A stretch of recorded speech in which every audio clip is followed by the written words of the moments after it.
Boa noite, turmas.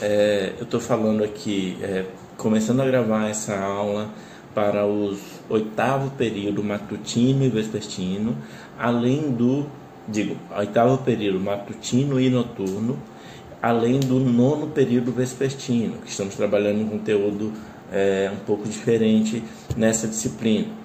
Tendo em vista que já foi visto no semestre anterior conteúdo de recuperação judicial e falências pela turma.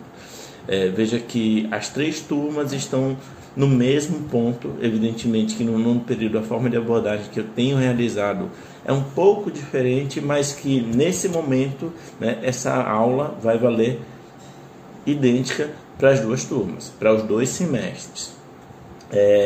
E o tema que a gente vem abordando nas últimas aulas é a resolução da sociedade em relação a um dos sócios. Esse tema que está disciplinado dos artigos 1028 a 1032. Nós vimos que a resolução da sociedade em relação a um dos sócios diz respeito à possibilidade de retirada, ou de exclusão de um dos sócios da sociedade por sua morte, ou pelo exercício do direito de retirada, ou porque os outros sócios querem retirar aquele sócio, que ele não faça mais parte da sociedade. Essa resolução da sociedade em relação a um dos sócios pressupõe a liquidação da cota daquele sócio que está se retirando, o que está sendo excluído. Beleza. Nesse caso, nós vimos que toda vez que o sócio sair da sociedade, ele terá direito de reaver os valores que lhe couber. Quer dizer, os valores correspondentes à sua cota na participação do capital social. Mas no momento de sua retirada, no momento de sua saída, o valor que ele irá receber será apurado com base na situação patrimonial da empresa, verificado através da realização de um balanço especial. Isso está escrito no artigo 1031 do Código Civil. Nos artigos precedentes, vocês vão ver as hipóteses de saída do sócio. Mas dando continuidade, o tema dessa aula que eu estou gravando agora é a dissolução da sociedade. Veja que a dissolução da sociedade está disciplinada entre os artigos 1033 e 1038 do Código Civil, sendo que no artigo 1033 estão previstas os motivos pelos quais a sociedade poderá se dissolver. Agora, o que eu preciso que vocês entendam de imediato, que a dissolução societária não se trata de um ato singular, mas de um procedimento que pressupõe uma série de atos até finalizar o procedimento de dissolução, que vai culminar, no caso da sociedade empresária, com a extinção da pessoa jurídica, e no caso do empresário individual, com a baixa no registro. Portanto, estabelecida essa distinção inicial a respeito do conceito de dissolução, quer dizer, eu quero que vocês tenham em mente, em primeiro lugar, que a dissolução é um procedimento. Não basta um simples ato para que a sociedade se dissolva, mas é um procedimento que culmina com a extinção da sociedade ou a baixa no registro do empresário individual na junta comercial. Mas vejam só, a principal fase do procedimento de dissolução da sociedade é a liquidação. E olha só, a dissolução ela pode ser realizada extrajudicialmente, mas pode ser realizada também judicialmente.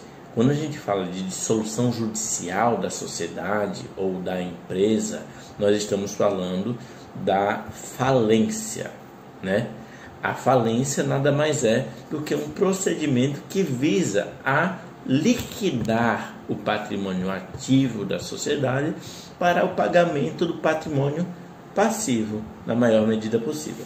E na dissolução extrajudicial, o que ocorre é a mesma coisa, Para que a sociedade possa se dissolver regularmente, não basta que ela simplesmente pare de exercer as atividades. Ao contrário, ela deve preceder essa dissolução do procedimento de liquidação.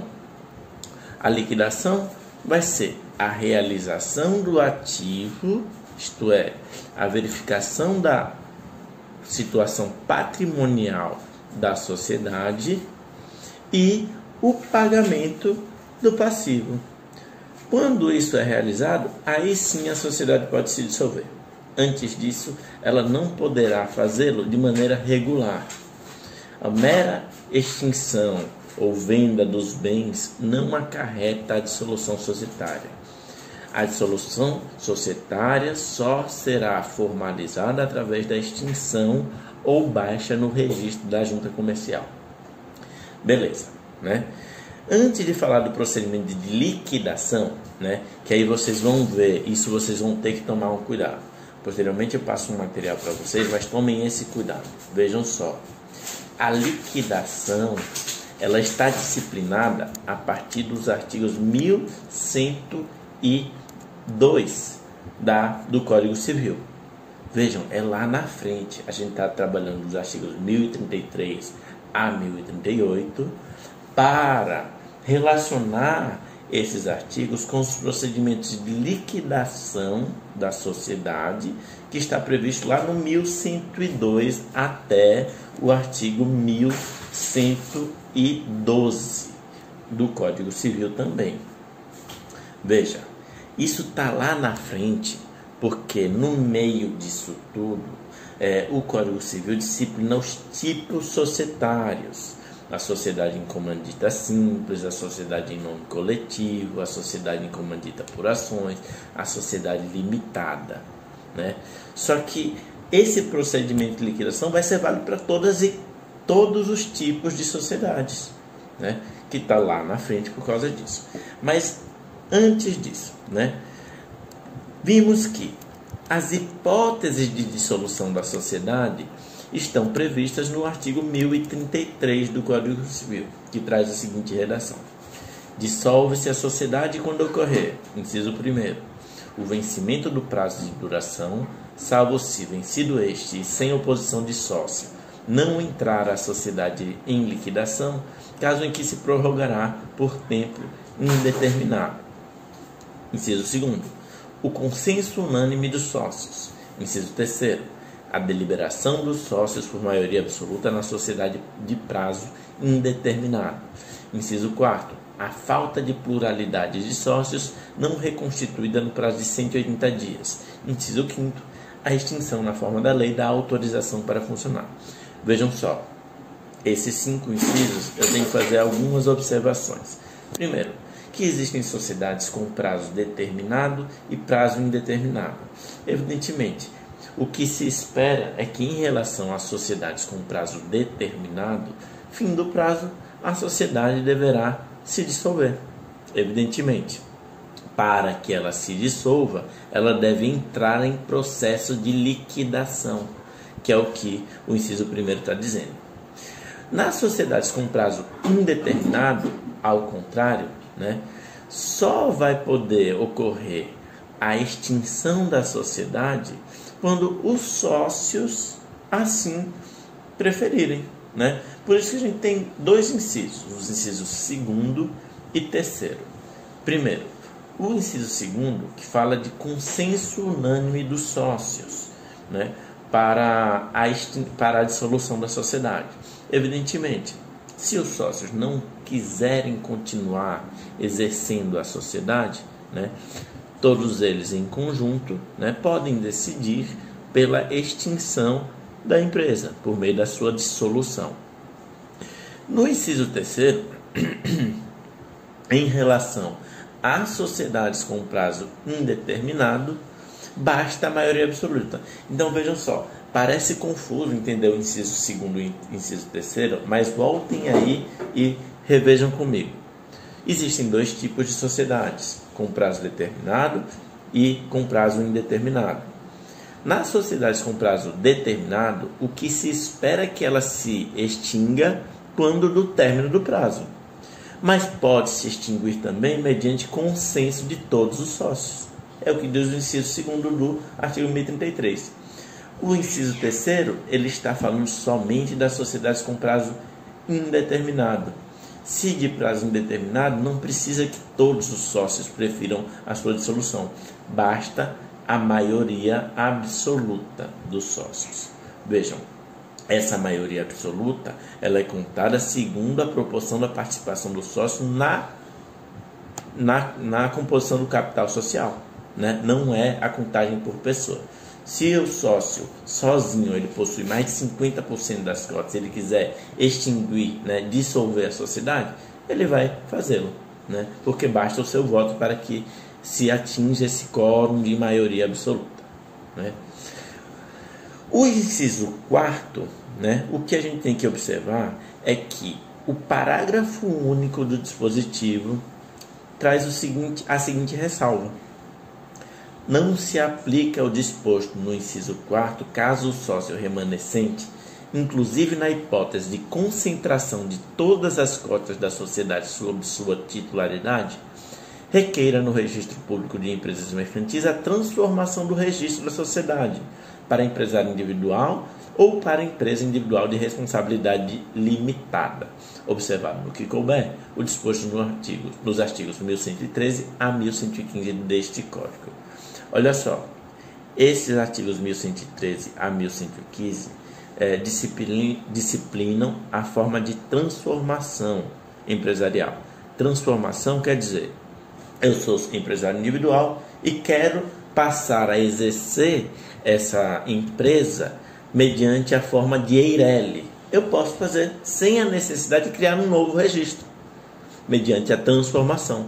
Da mesma maneira, eu tenho uma EIRELI e eu quero acrescentar um sócio nessa atividade, né? Eu posso fazê-lo desde que, mediante a transformação da EIRELI em algum dos tipos societários. E ao contrário, eu posso transformar uma sociedade em EIRELI ou em empresário individual, caso eu não tenha mais sócio. Como se parte do pressuposto de que para que eu constitua uma sociedade deve existir pelo menos 2 pessoas, quando uma delas deixa de fazer parte da sociedade, a sociedade ela deixa de atender a este pressuposto, tendo 2 opções: ou ela promove a sua liquidação para extinção da sociedade, ou ela requer a transformação do registro. É isso que o parágrafo único está falando, né? Então, primeiro, o inciso 4º fala que se não tiver mais de um sócio, a sociedade se dissolverá no prazo de 180 dias. Mas, se esse sócio remanescente quiser, ele pode transformar a sociedade em empresa individual, firma individual ou a empresa individual de responsabilidade limitada, a EIRELI. Beleza? Beleza. O inciso 5º fala da extinção da autorização. Sociedades autorizadas são alguns tipos de empresas que pressupõem uma autorização do Poder Executivo para poder funcionar. Por exemplo, instituições financeiras, sociedades securitizadoras, sociedades estrangeiras, que dependem dessa autorização. Autorização é uma espécie de alvará, né? de ato do Poder Executivo que vai permitir o funcionamento da empresa, né? Caso, como as autorizações são atos administrativos que podem caducar, né? Isto é, elas não são em caráter definitivo, elas são em caráter temporário, né? Finalizado o prazo da autorização, a sociedade só poderá continuar funcionando se ela obtiver uma nova autorização. Beleza? Beleza, né? Já o artigo 1034 fala que a sociedade pode ser dissolvida judicialmente a requerimento de qualquer um dos sócios.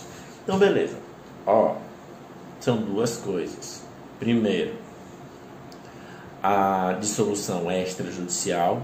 Isso são as hipóteses do artigo 1033. E a dissolução judicial no artigo 1034. Mas antes do artigo 1034, eu já tinha falado uma outra forma de dissolução judicial, a falência. A falência que está disciplinada na Lei 11.101 de 2005. Além da falência, então, 2 outras hipóteses. Primeiro, por meio da anulação da sua constituição, né?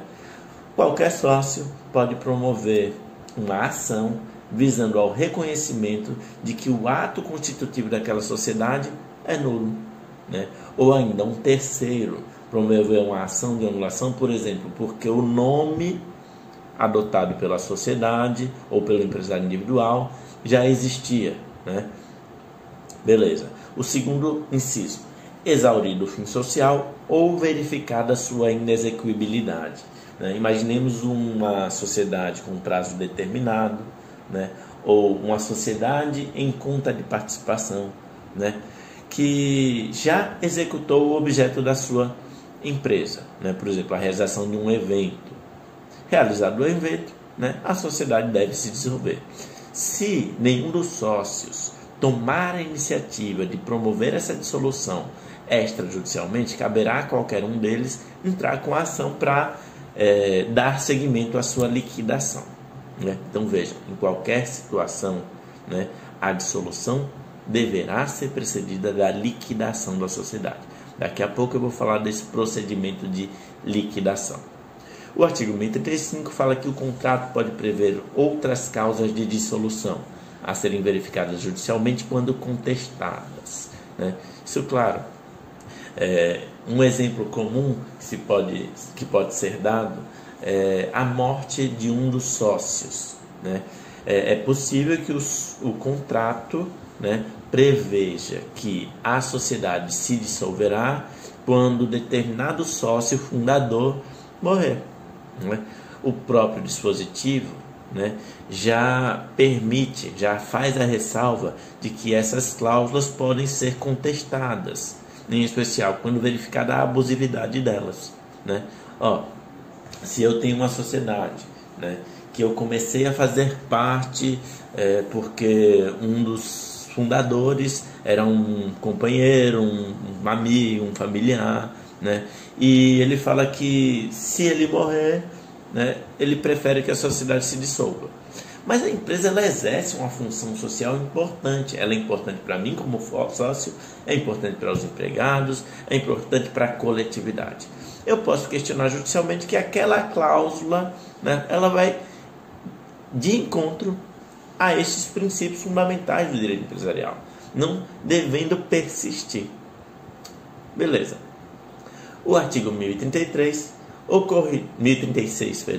ocorrida a dissolução, cumpre aos administradores providenciar imediatamente a investidura do liquidante e restringir a gestão própria aos negócios inadiáveis, vedadas novas operações pelas quais responderão solidária e ilimitadamente. Parágrafo único. Dissolvida de pleno direito à sociedade, pode o sócio requerer, desde logo, a liquidação judicial. Veja, o que o 1036 está falando é que é dever dos sócios proceder à liquidação através da investidura do liquidante. É assim, é como se nessa fase da sociedade, quando ela decide, né, ou quando por qualquer motivo ela está se dissolvendo, fosse nomeado um novo administrador, só que agora a gente não vai chamar ele de administrador, né? É o liquidante, né? É parecido com a figura do administrador judicial lá do processo de falência ou do processo de recuperação judicial. Esse liquidante, ele assumirá a posição de representante da sociedade, né? E irá realizar os atos de liquidação que estão previstos lá na frente nos artigos 1102 a 1112, né? Em específico, os atos de liquidação estão previstos no artigo 1103, né? E aí, beleza, né? Continuando aqui, o artigo 1037, ocorrida a hipótese prevista no inciso 5º do artigo 1033, o Ministério Público, tão logo lhe comunique à autoridade competente, promoverá a liquidação judicial da sociedade, se os administradores não o tiverem feito nos 30 dias seguintes à perda da autorização, ou se o sócio não houver exercido a faculdade assegurada no parágrafo único do artigo antecedente. Então, beleza, olha só. O que o 1037 está falando é que a dissolução da sociedade que não possui autorização para funcionar mais, né, é de caráter cogente. Os sócios eles não podem continuar a empresa se eles não tiverem autorização, né? Então, a lei já outorga ao próprio Ministério Público a possibilidade de dar prosseguimento ao procedimento de liquidação através de uma ação judicial, né? Isso só vai ocorrer caso os administradores eles mesmos não tiverem feito nos 30 dias seguintes à perda da autorização, ou se o sócio não houver exercido a faculdade assegurada no parágrafo único do artigo antecedente, né? Que é a hipótese de o sócio requerer a liquidação judicial. Então vejam só, quem tem a obrigação legal de promover a liquidação é o administrador, que não necessariamente é um administrador sócio, né? Quem vai promover a liquidação, caso o administrador não o faça, será o Ministério Público ou qualquer um dos sócios.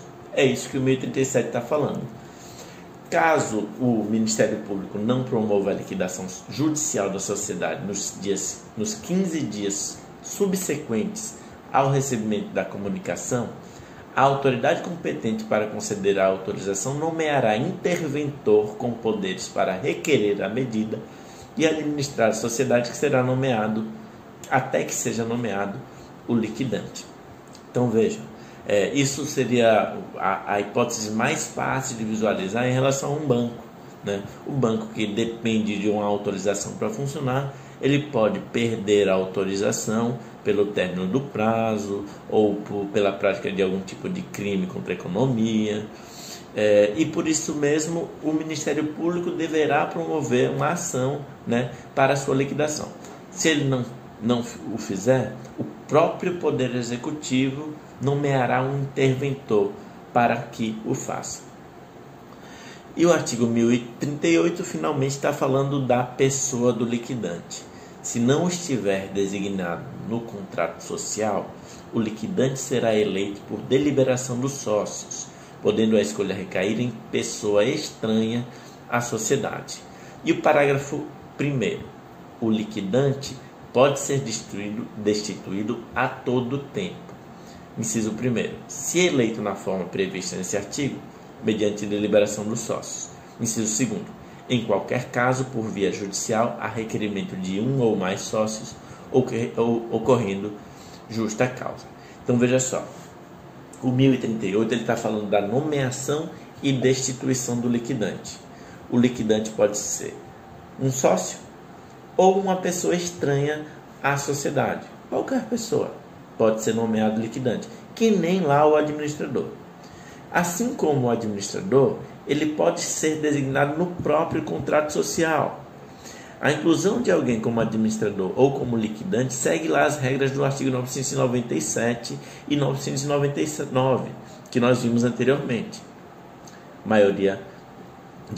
As matérias previstas no artigo 997, isso cabe também para o liquidante, né, só pode ser realizada mediante consenso unânime dos sócios. Isto é, olha só, a nomeação de liquidante no contrato depende do consenso unânime dos sócios. Mas isso pode ser feito de uma maneira mais fácil se a sua nomeação não estiver no próprio contrato, mas em um ato em separado. Uma procuração com poderes específicos para a liquidação da sociedade, né? Nesse caso, a nomeação do liquidante será feita pela maioria do capital social. Beleza, como qualquer outra matéria. Em segundo lugar, a sua destituição, se realizada através do contrato social, somente com o consenso unânime dos sócios. Se fala que nem em relação ao administrador, que se a nomeação do liquidante ou do administrador for realizada mediante alteração do contrato, né, seus poderes são irrevogáveis, porque só são revogáveis se todos os sócios concordarem. Agora, se em ato separado, deliberação dos sócios, isto é, a maioria absoluta do capital. E em qualquer caso, se ocorrer justa causa, por exemplo, o liquidante ele não desempenhar a sua função adequadamente, beneficiando um dos sócios, fazendo atos que causam prejuízos à sociedade em liquidação e assim por diante. O parágrafo 2º, a liquidação se processa em conformidade ao disposto no capítulo 9 desse subtítulo. Pronto, ela está remetendo lá o artigo 1102 a 1112.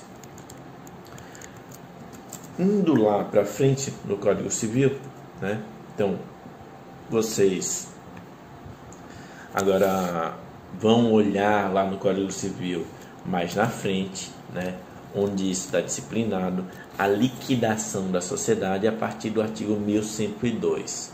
Veja, a liquidação ela vai servir para a definição do patrimônio ativo da sociedade através da realização de um balanço patrimonial, especialmente levantado para a finalidade de dissolvê-la, mediante o pagamento do patrimônio passivo da sociedade.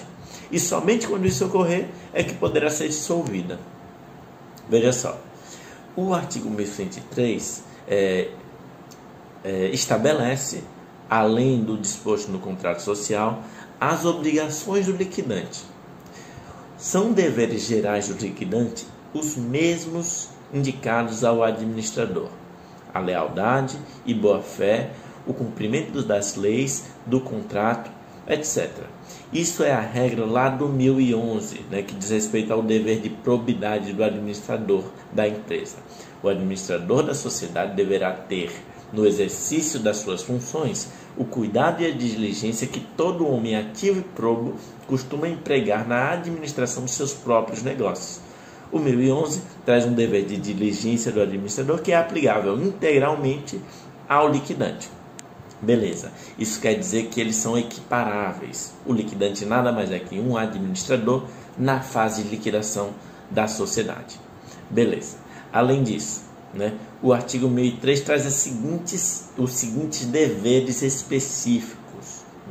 Ele tem um dever geral de diligência, probidade, lealdade, do 1011, e deveres específicos, que são do 1103. Em primeiro, ele deverá averbar e publicar a ata, sentença ou instrumento de dissolução da sociedade. Quer dizer, a depender da forma como foi determinada a dissolução, se por ata de deliberação dos sócios em assembleia, se por sentença judicial ou outro instrumento, esses atos deverão ser averbados ao registro. A partir dessa averbação, a coletividade, todos os interessados, presumir-se conhecedores de que aquela sociedade está se dissolvendo. Em segundo, arrecadar os bens, os livros, documentos da sociedade, onde quer que estejam. Evidentemente, isso é um pressuposto do procedimento de liquidação. Os bens, livros e documentos servirão para a realização do balanço patrimonial da empresa. Os documentos e livros são as escrituras e os documentos comprobatórios dos negócios que estão descritos nas escrituras, nos livros do empresário. Isso vai servir para definir se o empresário ainda tem obrigações a resolver antes de proceder à partilha do inventário. Inciso 3º, proceder nos 15 dias seguintes ao da sua investidura e com a assistência, sempre que possível, dos administradores, a elaboração do inventário e do balanço geral do ativo e do passivo. Isso eu já comentei aqui para vocês. A elaboração do inventário e o balanço geral deve ser feita de forma tempestiva e a inobservância do prazo poderá fundamentar o pedido judicial de sua destituição. Quer dizer, tempestividade é evitar que a sociedade sofra perdas em razão de uma demora excessiva na realização desse balanço, né? Em segundo, a partir do inventário, o balanço oferecerá um retrato da sociedade, permitindo ao liquidante aferir o caminho a ser seguido. Beleza. O inciso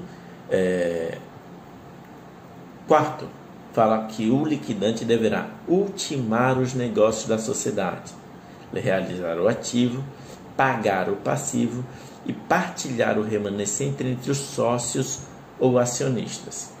Veja só, quando a gente fala de liquidação judicial, lá no processo de falência, os sócios, eles dificilmente poderão receber alguma coisa do inventário, né, da massa falida, porque lá o patrimônio ativo da sociedade ou do empresário é inferior ao seu patrimônio passivo. Aqui, quando a dissolução se dá de uma maneira corriqueira, por exemplo, através do consenso dos sócios, estando a sociedade em boas condições financeiras e econômicas, ainda restará algo a ser distribuído entre eles, né? E é isso que o inciso 4 está falando. Inciso 5º, exigir dos cotistas, quando insuficiente o ativo, a solução do passivo, a integralização de suas cotas, e, se for o caso, as quantias necessárias, nos limites da responsabilidade de cada um, e proporcionalmente à respectiva participação nas perdas, repartindo-se entre os sócios solventes e, na mesma proporção, o devido pelo insolvente. Veja só, o ruim de exercer uma sociedade, uma empresa, é que, se por um lado você pode receber lucros, você também corre o risco de perder, né? E é isso que o inciso 5º está falando. Primeiro, que o liquidante ele vai atuar como se fosse um cobrador. Ele vai buscar entre os sócios participantes aqueles remissos, isto é, aqueles que não cumpriram o dever de integralizar o capital social correspondente à sua participação nas cotas, né? Além disso, se houver falta, né, houver falta de patrimônio, né, ele poderá cobrar proporcionalmente a cada um dos sócios o valor correspondente para suprir essa falta. Veja, e se for o caso, as quantias necessárias nos limites da responsabilidade de cada um, proporcionalmente à respectiva participação nas perdas, repartindo-se entre os sócios solventes e, na mesma proporção, o devido pelo insolvente. Veja só, nas sociedades limitadas, os sócios só poderão responder até o limite do capital social. Se o capital já foi totalmente integralizado, não há responsabilidade dos sócios, então é inaplicável esse inciso 5º. Em sociedades, por outro lado, em que é admitida a responsabilização dos sócios, são as sociedades de responsabilidade ilimitada, né, eles poderão ser cobrados pelas dívidas sociais. E ainda, nas sociedades limitadas ou nas sociedades em que existem sócios com responsabilidade ilimitada, né, ou seja, em qualquer tipo de sociedade em que houverem sócios remissos, todos os outros sócios vão responder solidariamente pelas dívidas sociais, até o limite do capital social. Evidentemente, depois esses sócios poderão cobrar em regresso os valores correspondentes à sua contribuição, né, ao sócio remisso. O inciso 5º, convocar a Assembleia dos Cotistas a cada 6 meses para apresentar relatório ou balanço do estado de liquidação, prestando conta dos atos praticados durante o semestre ou sempre que necessário, né? Isso é uma questão do procedimento, isso é decorrência, né, do próprio direito de fiscalizar as atividades do liquidante e do administrador, que é próprio de cada um dos sócios, né? E o inciso Sétimo, confessar falência e pedir concordata, de acordo com as formalidades prescritas para o tipo de sociedade liquidanda. A falência ela vai ser requerida se o liquidante verificar se o patrimônio ativo da sociedade for inferior ao passivo. Nesse caso, é o que a gente chama de autofalência.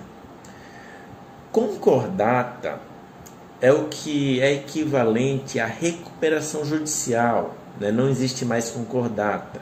É um procedimento que foi substituído pela recuperação judicial. Mas não faz sentido falar em concordata em relação a uma sociedade que está em processo de liquidação. Porque a recuperação judicial é justamente para que a empresa continue e não para que ela se dissolva. E por isso esse dispositivo ele é completamente fora de contexto, inaplicável, não faz sentido. Beleza. E o inciso oitavo, fim da liquidação. Apresentar aos sócios o relatório da liquidação e suas contas finais. É a prestação de contas, evidentemente. Essa prestação de contas é elemento necessário para a finalização da liquidação, né? Somente a partir da prestação de contas é que o liquidante está isento dos deveres que assumiu ao ser nomeado liquidante. E o inciso 9, averbar a ata da reunião ou da assembleia ou um instrumento firmado pelo sócio que considerar encerrada a liquidação. E é isso, as mesmas considerações que eu fiz lá em cima no inciso 1º, né? O parágrafo único só faz uma formalidade, exige uma formalidade, né? Que todos os atos, documentos ou publicações, o liquidante empregará a firma ou denominação social, sempre seguida da cláusula em liquidação e de sua assinatura individual, com a declaração de sua qualidade. Isto é, o liquidante ele pode ser pessoa física ou pessoa jurídica, mas sempre haverá alguém, uma pessoa física, que responderá pessoalmente, né? É essa assinatura que é exigida, mas sempre, né, ele está assinando em nome da sociedade em liquidação, né? Por isso, né, o liquidante empregará a firma ou denominação social, né, isto é, o nome do empresário, da sociedade empresária, sempre seguida da cláusula em liquidação. Isso é um elemento necessário para que todos os que estiverem negociando com o liquidante, né, na ultimação dos negócios da sociedade, devem ter conhecimento de que se trata de uma sociedade que está em vias de finalização. Beleza? Beleza. Esses são os deveres do liquidante, né? A gente está comentando então do artigo 1103, né? Dando continuidade, né? Nós vimos que a liquidação está disciplinada desde o artigo 1103 até o artigo 1112, né? Então vamos lá trabalhar os dispositivos que estão faltando em relação à liquidação. O artigo 1104 fala da responsabilidade do liquidante. As obrigações e a responsabilidade do liquidante regem-se pelos preceitos peculiares às dos administradores da sociedade liquidanda. Então, beleza. Aquilo que a gente falou em relação à administração societária, que está lá entre os artigos 1001 e 1011 do Código Civil, né, são aplicáveis também, né, em relação ao liquidante. Por exemplo, o administrador, além do dever de diligência, né, que está previsto lá no artigo 1011, falei 1001 a 1011, na verdade 1010 a 1021, né? Mas, por exemplo, o exemplo que eu queria trazer é o dever de prestação de contas, que está previsto no artigo 1020. Além disso, né, a responsabilidade por atos dolosos ou por culpa, né? Nós vimos isso quando falamos do administrador, em específico do artigo 1016 e 1017. Veja só, o 1016, leiam: os administradores, isso é aplicável igualmente ao liquidante. Os liquidantes respondem solidariamente perante a sociedade e os terceiros prejudicados por culpa no desempenho de suas funções. E o 1017, o administrador e assim também o liquidante que, sem consentimento escrito dos sócios, aplicar créditos ou bens sociais em proveito próprio ou de terceiros, terá de restituí-los à sociedade ou pagar o equivalente com todos os lucros resultantes e, se houver prejuízo, por ele também responderá. Então, eu não vou comentar novamente esses dispositivos que eu já falei em sala para vocês. A responsabilidade por culpa e por dolo do administrador, aplicável igualmente, em conformidade com o artigo 1105 do Código Civil, aplicável igualmente ao liquidante. Mas retornando lá para o artigo 1105 e seguintes, compete ao liquidante representar a sociedade e praticar todos os atos necessários à sua liquidação, inclusive alienar bens móveis ou imóveis, transigir, receber e dar liquidação. Parágrafo único. Sem estar expressamente autorizado pelo contrato social ou pelo voto da maioria dos sócios, não pode o liquidante gravar de ônus reais os móveis ou imóveis, contrair empréstimos, salvo quando indispensáveis ao pagamento de obrigações inadiáveis, nem prosseguir, embora para facilitar a liquidação, na atividade social. Veja só, quando a sociedade entra em liquidação, as suas atividades não vão ser continuadas, elas vão parar, O que o liquidante pode continuar fazendo é apenas o que for essencial à própria manutenção das despesas inerentes ao procedimento de liquidação, É disso que o artigo 1105 está falando. E o artigo 1106, respeitados direitos dos credores preferenciais, pagará ao liquidante as dívidas sociais proporcionalmente, sem distinção entre vencidas e vincendas, e em relação a estas, com desconto. A única preferência que vai se dar é em relação às obrigações que podem ser pagas com desconto. Senão, ele vai pagar indistintamente as obrigações que já venceram ou as que ainda estão por vencer. Parágrafo único. Se o ativo for superior ao passivo, pode o liquidante, sob sua responsabilidade pessoal, pagar integralmente as dívidas vencidas.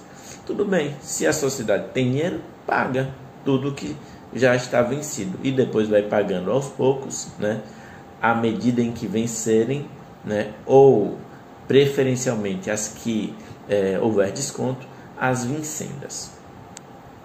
E o artigo 1107, os sócios podem resolver por maioria de votos, antes de ultimada a liquidação, mas depois de pagos os credores, que o liquidante faça rateios por antecipação da partilha, à medida que se apurem os haveres sociais.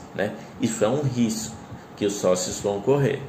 Se eles anteciparem a partilha e no final a sociedade não conseguir pagar todos os credores poderão sim atacar pessoalmente tanto o administrador, isto é, o liquidante, quanto os sócios que se beneficiarem desses atos. Isso lá do artigo 1016 e 1017 pode-se aferir isso, da responsabilidade do liquidante. Artigo 1108. Pago passivo e partilhado remanescente convocará o liquidante à Assembleia de Sócios para a prestação final de contas. Já falei sobre isso, lá dos deveres do liquidante. E o artigo 1109. Aprovadas as contas, encerra a liquidação e a sociedade se extingue, ao ser averbada no registro próprio a ata da Assembleia. Parágrafo único. O dissidente tem o prazo de 30 dias a contar da publicação da ata, devidamente averbada, para promover a ação que couber. Isso a gente está chegando então ao final da sociedade, que é quando efetivamente ela se extingue. Agora, caso um dos sócios tenha algum questionamento, por exemplo, que ele recebeu menos do que deveria receber, ele poderá contestar no prazo de 30 dias após a averbação da ata, que decidiu por sua extinção. né? Isso qualquer sócio. É que é o seguinte: quando prestadas as contas pelo liquidante, se promoverá uma assembleia mediante a qual vão ser aprovadas ou rejeitadas. Essa aprovação é feita pela maioria absoluta do capital social. Pode ser que parte dos sócios rejeitem a proposta de prestação de contas, né? E aí é nesse prazo de 30 dias, a contar da publicação da ata devidamente averbada, que o sócio dissidente poderá promover uma ação contestando aquelas contas prestadas. E o artigo 1110, encerrada a liquidação, o credor não satisfeito só terá direito a exigir dos sócios, individualmente, o pagamento do seu crédito até o limite da soma por eles recebida em partilha e propor contra o liquidante ação de perdas e danos, né? Vejam que a responsabilidade é do liquidante e não dos sócios.